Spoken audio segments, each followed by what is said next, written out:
Salut! Bienvenue à l'Anarchie culinaire selon Bob. Aujourd'hui, je donne quelques trucs et astuces pour passer une bonne saison de barbecue. You know what time it is. Drop it like it's hot.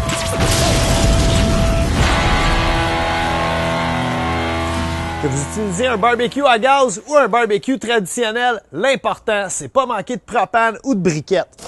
Comme vous voyez aujourd'hui, on n'en manquera pas. On va tout de suite commencer par bien garnir le fond de notre barbecue avec notre charbon de bois. Par la suite, entre les morceaux de charbon, je vais déposer des petits morceaux de papier pour aider le feu à bien prendre. Quoi de mieux qu'un petit morceau de papier qu'un vieux compte de téléphone pas payé? On va déposer un petit peu de gaz sur nos briquettes. On va faire attention que ça ne nous saute pas dans la face.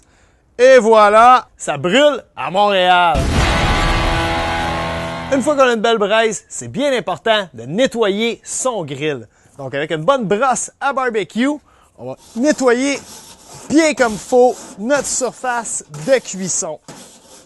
Là, trop souvent, les mononcles à la maison, ils ont tendance à huiler le grill. Puis ça, c'est quelque chose qu'on ne doit pas faire. Parce que premièrement, l'huile refroidit notre surface de cuisson et deuxièmement, l'huile brûle qui va donner un goût de carbonisé à nos recettes.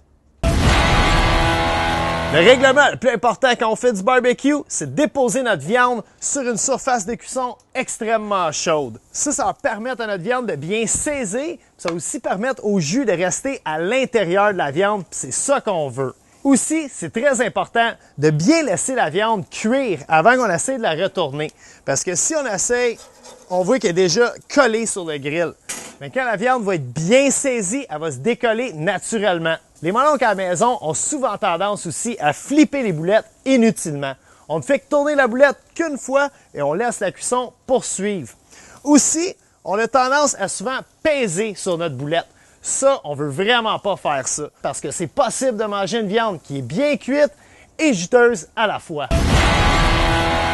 Même si la viande est la vedette principale du repas, c'est important de manger équilibré. C'est pour ça que sur le devant du grill, où c'est un peu moins chaud, on va déposer un légume. Ça va vraiment prendre 2 petites minutes, ça va être cuit. Et on va tout de suite enchaîner avec notre pain. Il faut vraiment garder l'œil dessus parce qu'il brûle en un clin d'œil. En terminant, faut pas oublier la règle d'or quand on fait du barbecue, c'est-à-dire rester bien hydraté avec un bon breuvage rafraîchissant.